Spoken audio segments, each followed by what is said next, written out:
título de la práctica es Conductividad eléctrica de compuestos iónicos y covalentes.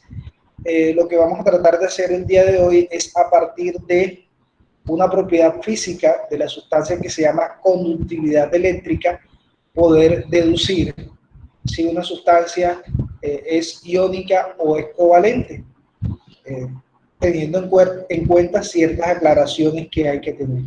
Entonces, nosotros, de acuerdo a lo que trabajamos en la teoría y de acuerdo a la naturaleza del enlace que se presenta entre los átomos que hacen parte de una sustancia, las sustancias nosotros las podemos clasificar como covalentes, iónicas o metálicas. ¿Listo? Ya nosotros vimos las características fundamentales que tienen los enlaces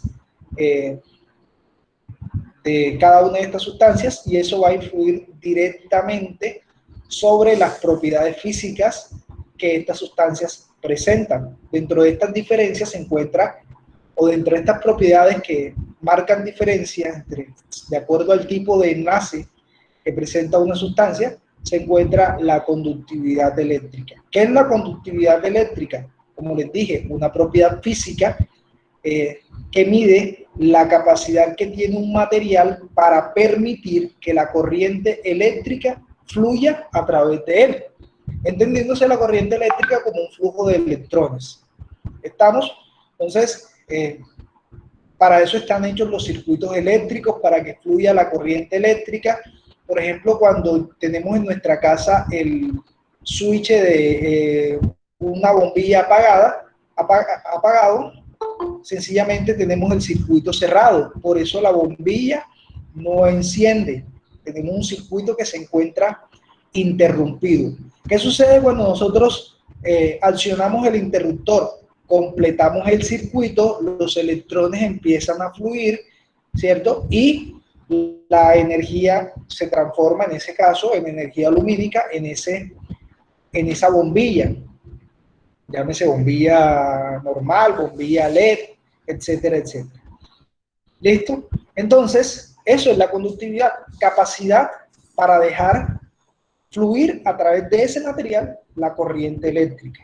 Nosotros sabemos que hay sustancias que son buenas conductoras de la corriente eléctrica, hay sustancias que son malas conductoras de la corriente eléctrica, y hay unas sustancias que hoy día son muy utilizadas, sobre todo en la parte tecnológica, que se llaman semiconductores, que tienen una conductividad baja, pero que sí conducen.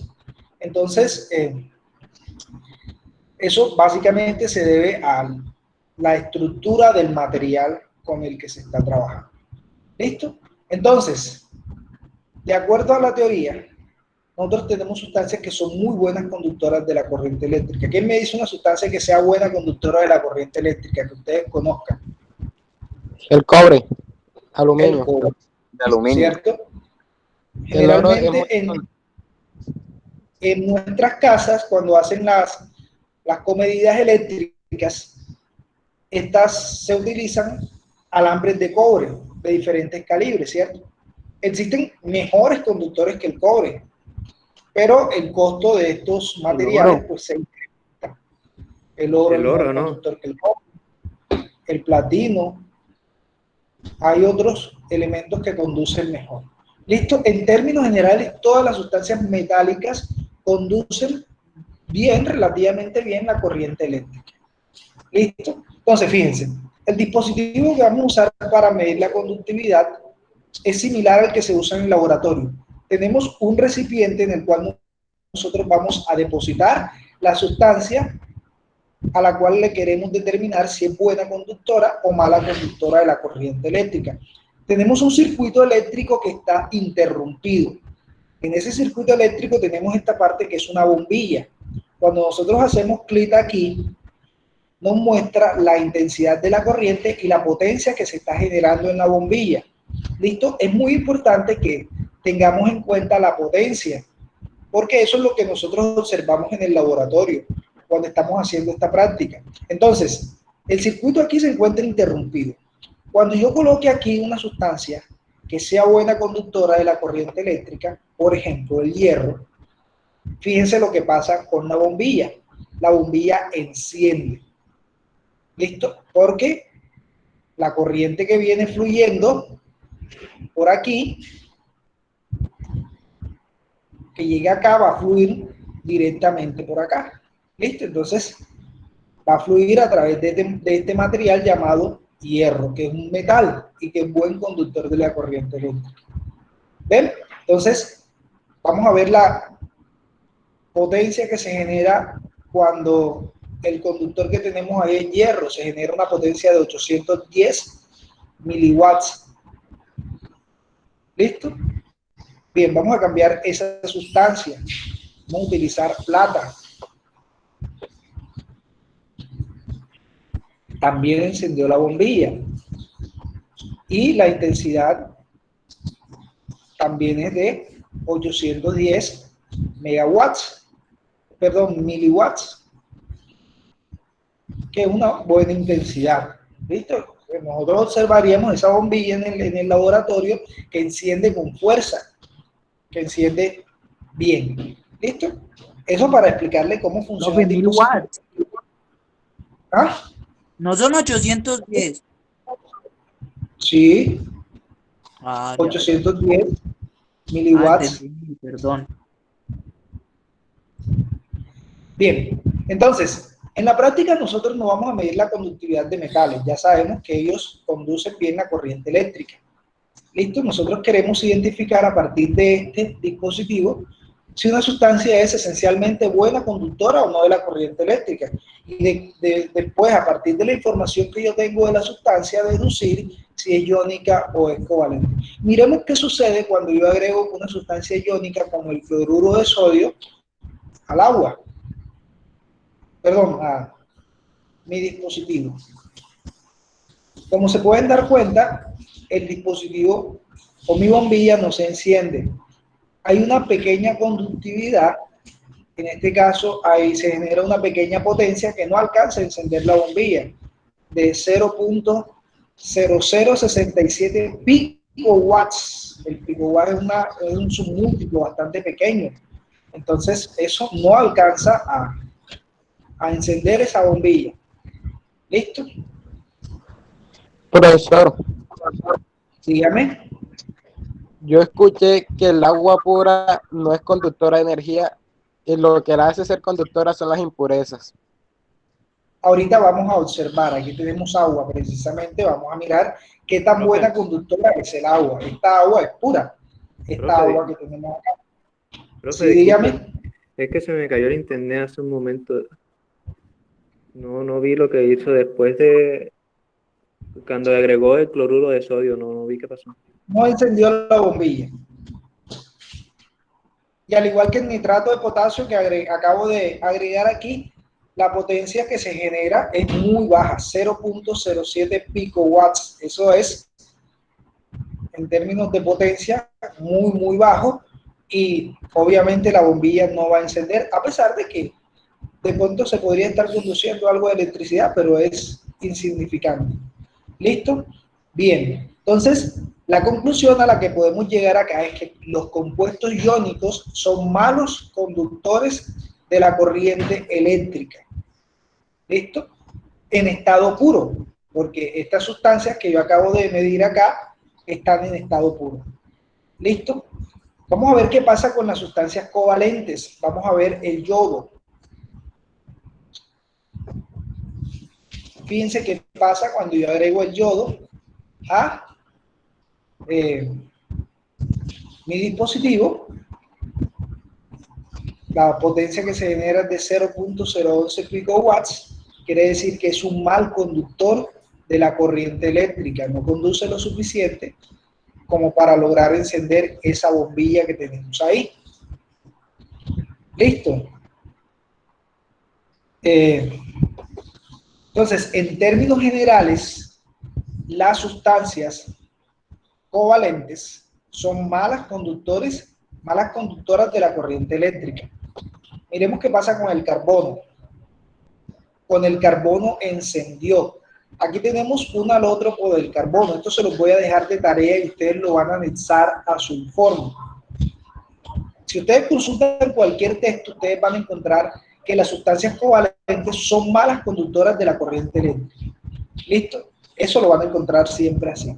Pero el carbono En este caso, el grafito es un conductor de la corriente eléctrica y es una sustancia covalente. Ustedes van a averiguar y van a anexar a su informe por qué ese grafito es buen conductor de la corriente eléctrica. ¿Listo? ¿Cuál fue la potencia? ¿Cuál fue la potencia? La potencia que generó es de 810 megawatts. De hecho, esto se usa como electrodo. Y en las baterías, por ejemplo, en las baterías secas, en las pilas secas, se usa carbono. Se usa un electrodo de carbono para generar, en el proceso de generación de electricidad y de, pues, conductividad de esa electricidad. ¿Listo? Entonces ustedes van a analizar eso a su informe. Pero en términos generales, esto es una excepción. El carbono, el grafito es una excepción. En términos generales, los compuestos covalentes también son malos conductores de la corriente eléctrica. ¿Listo?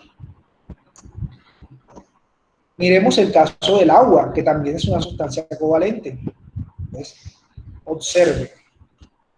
El agua no logra encender la bombilla. La potencia que se genera es de 2.16 picowatts. Efectivamente, como decía el compañero de rato, el agua es mala conductora de la corriente eléctrica, pero agua en estado puro. ¿Qué sucede con el agua que nosotros manejamos en nuestras casas?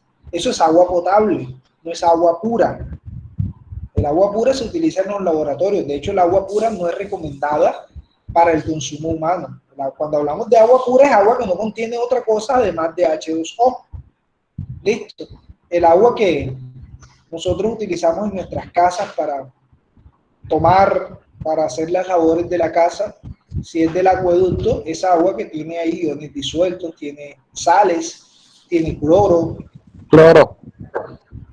tiene algunos iones. Entonces esos iones que están presentes ahí hacen que esa agua se vuelva conductora. Entonces fíjense lo que yo voy a hacer. Voy a agregar cloruro de sodio, que es una sal, y observen lo que pasa cuando yo agrego cloruro de sodio. ¿Qué le pasó a la bombilla? Encendió.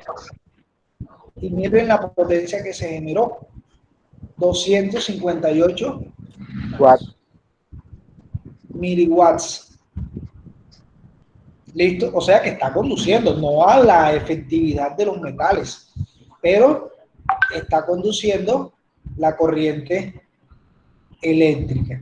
Listo, entonces, ¿qué sucede? Que los compuestos iónicos, cuando se disuelven en agua, hacen que ésta se vuelva conductora de la corriente eléctrica. ¿Y por qué? Porque los compuestos iónicos se comportan, o son más bien, una sustancia, se pueden clasificar dentro de un grupo de sustancias que se llaman electrolitos. Supongo que ustedes alguna vez lo han escuchado ese término, el término electrolitos. Si alguna vez han escuchado algún comercial sí, pero por eso, como en bebidas. Ajá, bebidas, en Para bebidas. recuperar como el Gatorade. Como el el Gatorade suero y eso. pedialí. De pronto han escuchado el término electrolito. Entonces, ¿qué es un electrolito? De hecho, eso que ellos dicen allá son electrolitos.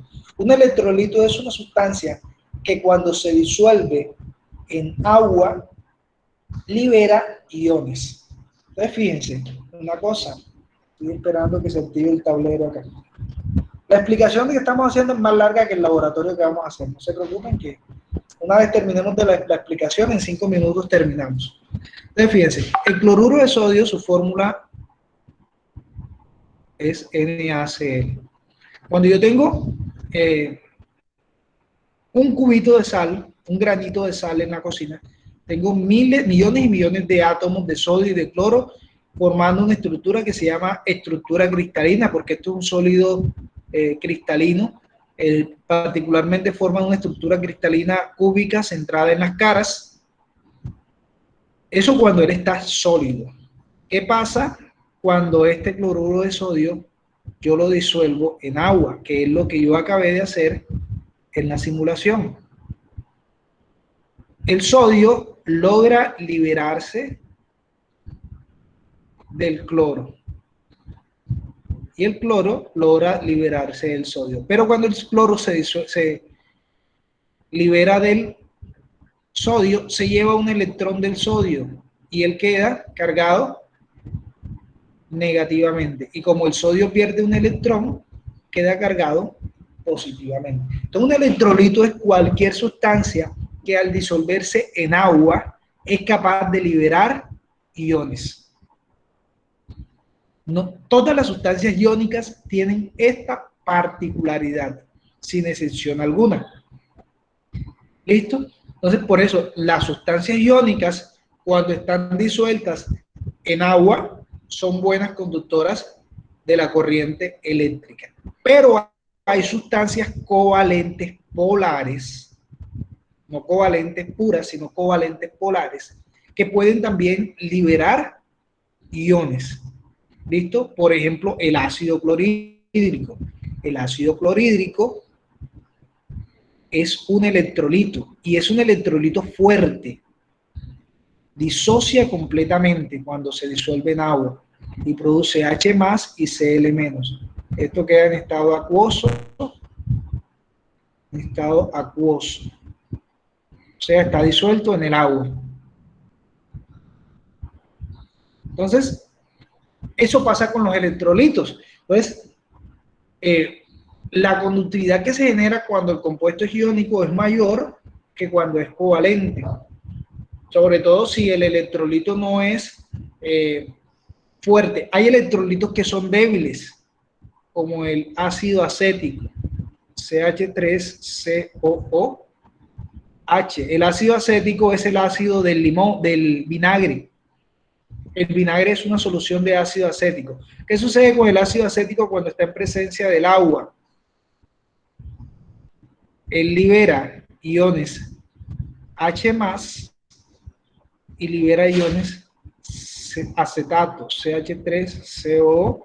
Bueno, todo esto lo vamos a profundizar nosotros en el último corte. Pero fíjense, a diferencia de acá donde yo coloqué una sola rayita, acá coloco dos rayitas, porque esto es un proceso que es reversible y que la mayor parte de la sustancia queda de esta forma. Solo una pequeña parte, un porcentaje muy, muy mínimo, pasa a esta forma de aquí y de acá. Por lo tanto, esto es un electrolito débil, que aunque también va a generar una conductividad, esa conductividad va a ser bastante pequeña. ¿Listo? Entonces, por ejemplo, cuando se está haciendo esta práctica, yo la he hecho con mis estudiantes en el colegio.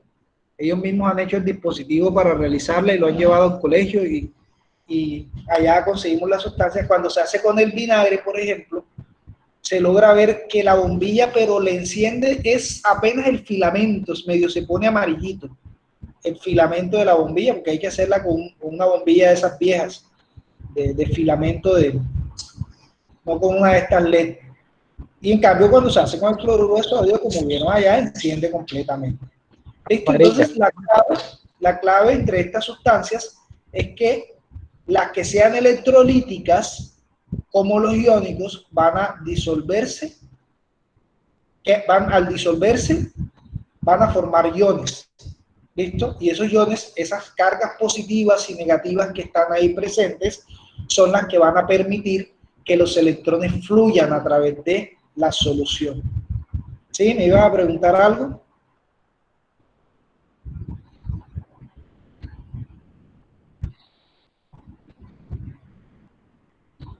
Bien.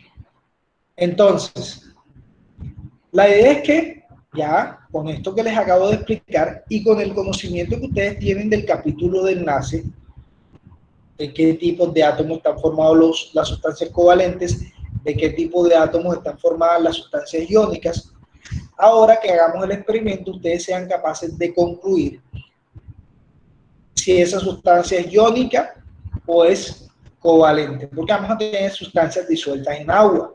¿Listo? Miremos qué pasa ya para terminar la explicación cuando yo le agrego agua, o cuando le agrego más bien yodo al agua. Vamos a ver si se vuelve conductora. Ahí tenemos agua de yodo. Y fíjense qué pasó con la bombilla. No pasó absolutamente nada. Entonces, cuando yo tengo una sustancia netamente covalente, esa sustancia, cuando se logre disolver en agua, no va a hacer que el agua se vuelva conductora de la corriente eléctrica. ¿Listo? Porque sencillamente no se van a generar electrolitos. Y al no generarse electrolitos, pues no se va a generar no va a producirse la conductividad. ¿Correcto? Pero les aclaro, no sencillamente porque se produzca, porque la bombilla encienda, quiere decir que la sustancia es iónica. Tengo que mirar la estructura de la sustancia. ¿Listo? Entonces ustedes su informe lo van a redactar bien, sus resultados los van a redactar bien su análisis con respecto a esto que yo les estoy explicando. Cuando vayan a concluir si la sustancia es iónica o covalente, tienen que tener en cuenta la conductividad, van a tener en cuenta la potencia que se genera también en la bombilla, eso es importante, y van a tener en cuenta pues la estructura como tal, la fórmula de la sustancia. Recuerden que las sustancias iónicas están formadas por metales y no metales. Las covalentes están formadas por no metales solamente. ¿Listo? Y eso es importante cuando ustedes vayan a hacer la clasificación. Bien. Profe, y por ejemplo, si yo le agrego agua al carbono, ¿aumentaría la potencia de ese pez o no?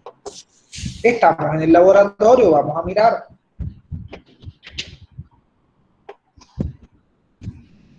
Fíjate lo que pasó. No enciende. ¿Qué sucede? Como el agua es no conductora y el carbono al disolverse en el agua no genera iones, el agua entonces lo que hace es bloquear la conductividad que genera el carbono, que no tiene nada que ver, absolutamente nada que ver con la presencia de electrolitos. Por eso se los mandé a investigar. Es algo que no tiene absolutamente nada que ver con la presencia de los electrolitos, que es lo que nosotros íbamos a ver acá con las otras sustancias cuando están en el agua. ¿Listo? Bien. Entonces vamos a proceder a medir la conductividad para diferentes sustancias. Vamos a empezar con el ácido clorhídrico.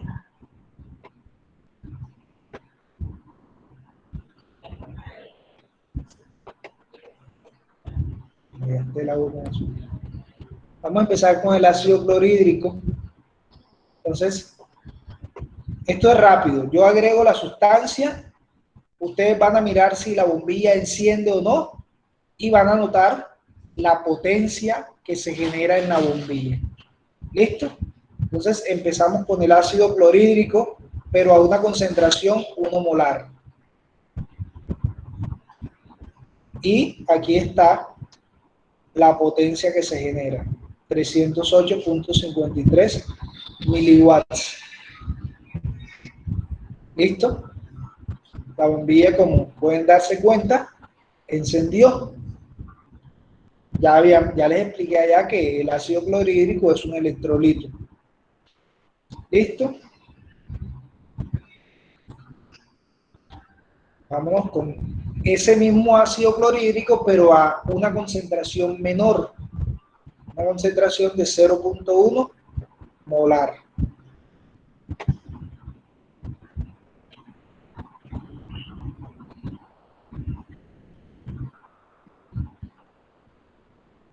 Enciende la bombilla, la potencia que se genera y está marcando el potenciómetro.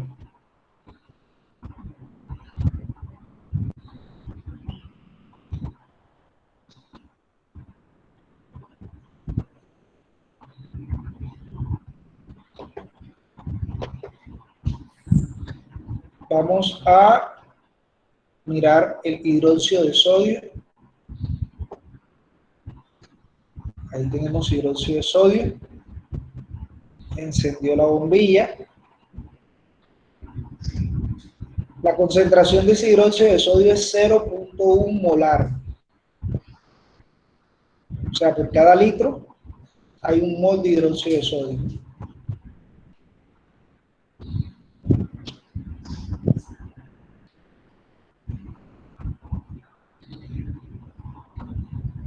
Vamos a limpiar, probamos el KCl, cloruro de potasio. Todo esto es disuelto en agua, ¿vieron? Es soluciones de esas sustancias. En este caso, la concentración de ese cloruro de potasio es de 1 molar. Ahí está la potencia que se genera. Eso deben irlo anotando ustedes.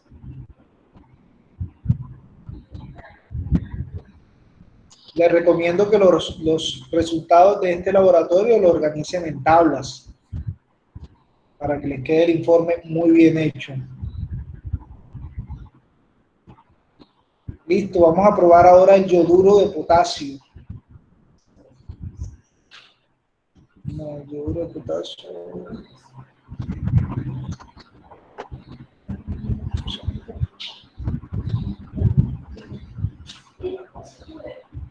El yoduro de potasio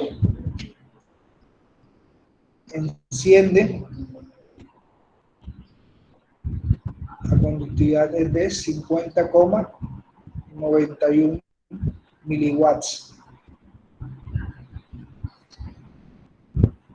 La potencia, perdón, no la conductividad.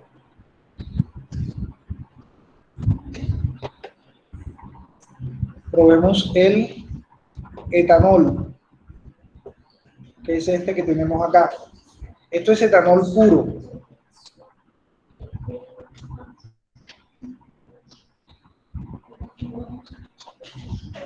Observen cuánto es la conductividad, la potencia. La bombilla no enciende.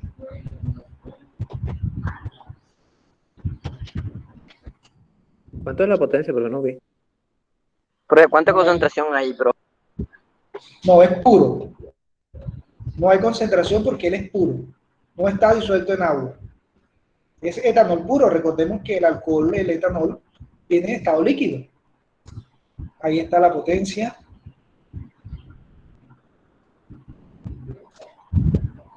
Ahora lo que voy a hacer es combinar etanol con agua. Voy a buscar acá en mi almacén.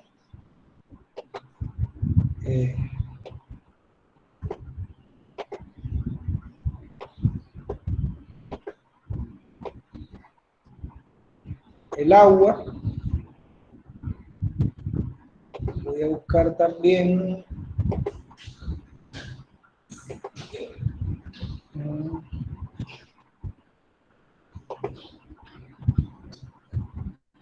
Erlenmeyer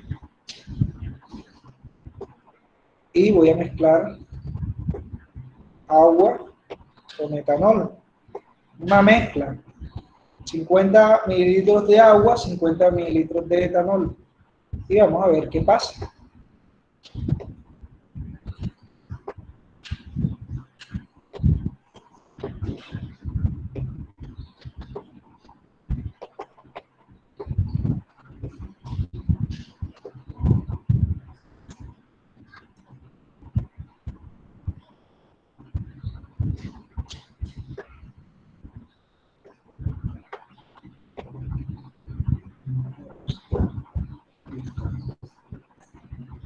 Listo, ahí la pude depositar.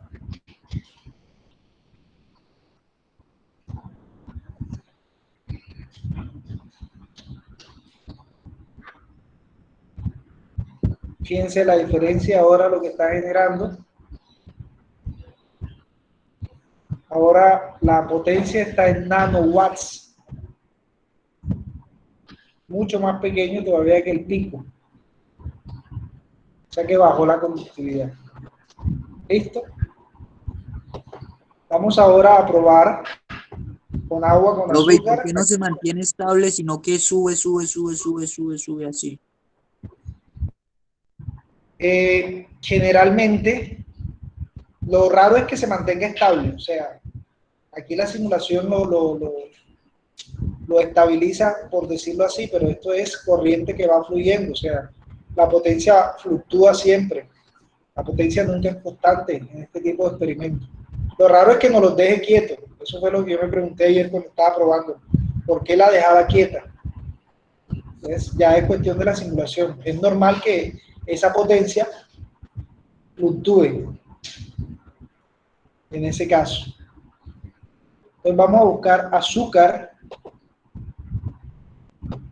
para probar con agua con azúcar. Entonces diversas. A ver si la hay en polvo, no la hay en polvo, no la hay en polvo. Pero si la hay en cubos. Ahí agregué un cubo de azúcar, otro cubo de azúcar, otro cubo de azúcar.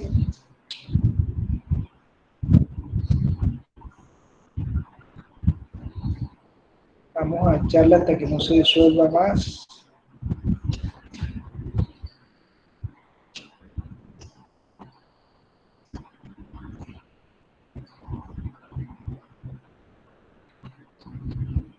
Ahí sí. Se está demorando, quiere decir que ya está bastante dulce. Ya está casi saturado. Bien, vamos a medir qué pasa con el agua con azúcar. Tampoco enciende con agua con azúcar. Y fíjense la conductividad.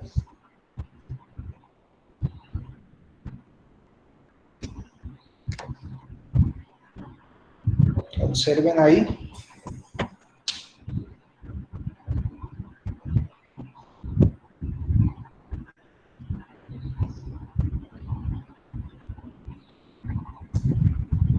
Un segundo y conecto esto aquí.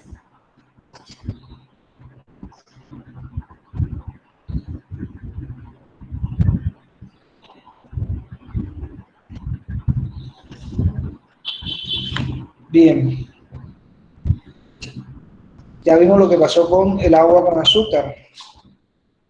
Nos falta el sulfato de magnesio. Enciende. Ahí está la potencia.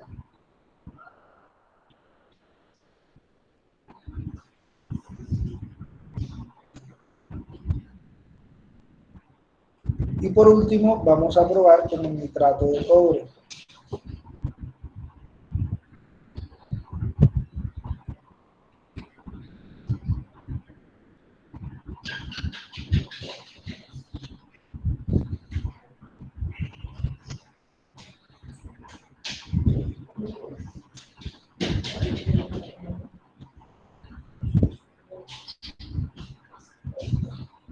Vamos a buscar alguna otra sustancia acá.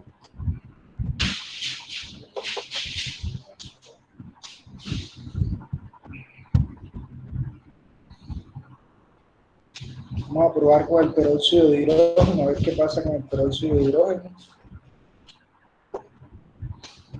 Es agua oxigenada, H2O2. Es el agua oxigenada que se usa se usaba antes como para curar heridas. Y también lo usan, no sé si todavía lo usan, para decolorar el cabello. Ahí tenemos también una potencia baja. Listo, jóvenes, entonces con esto terminamos la práctica del día de hoy. Ya todo lo referente a análisis lo deben hacer ustedes de acuerdo a la explicación que se dio inicialmente. Y nada, presentar el informe la próxima semana